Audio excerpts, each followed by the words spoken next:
The differences between the southern states and the northern states became larger as time went on.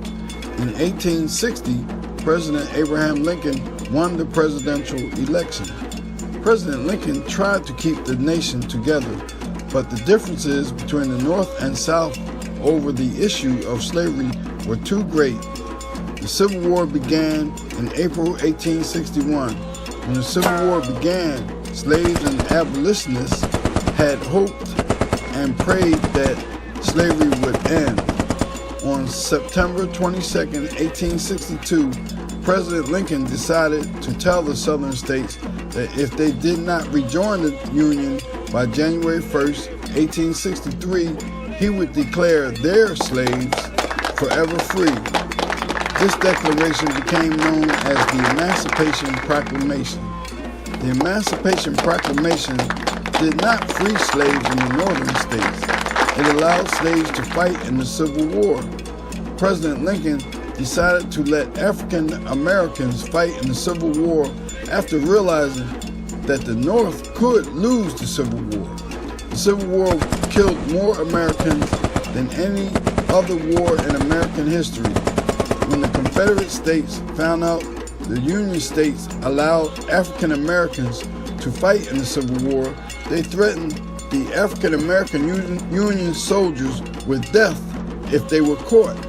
The brave African Americans still decided to fight for freedom. The bravery of African Americans helped to end the Civil War. General Robert E. Lee of the Confederate Army surrendered to General Ulysses Grant on April 9, 1865. President Lincoln was assassinated 5 days later on April 14, 1865. When the war was over, gradually slaves in the southern states were given their freedom when Union soldiers arrived in the state to free the enslaved Africans. The 13th Amendment was passed on December 18, 1865. It was this act which legally abolished slavery in America. From January 1st to June 19, 1865, Southern slaves were unaware that they were granted their freedom by President Lincoln. Juneteenth is important because the last slaves in the last slave state found out they were given their freedom, which took 2 years, 5 months, and 18 days. Now all the slaves in America were free. Now let's travel back to Galveston, Texas, to June 19, 1865, to visualize the slaves being given their freedom and saying, "We are free, we are free. Thank God we are free at last." The slaves were dancing and singing in the fields because they were given their freedom. What a joyous celebration to see and experience.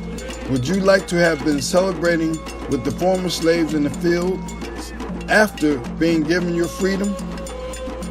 Juneteenth has a symbolic importance because it represents the end of slavery in the South, and it represents knowledge of freedom. Knowledge is important because it can make you more powerful. If you and your friends really want to gain knowledge about Juneteenth, you should look back in time before slavery. Look back into the ancient African history, and you will find that Africans have a rich history that you will understand why Africans were able to survive slavery in America. When you and your friends want to celebrate Juneteenth, remember the strength African Americans showed before, during, and after slavery. Be sure to celebrate Juneteenth in a positive way. Use your community service idea form to celebrate Juneteenth properly. Also, use your timeline sheets to give you a better perspective about everything that was going on around the world from 1450 to 1865. Now that you have read your Juneteenth story, share it with everyone you know. Goodbye.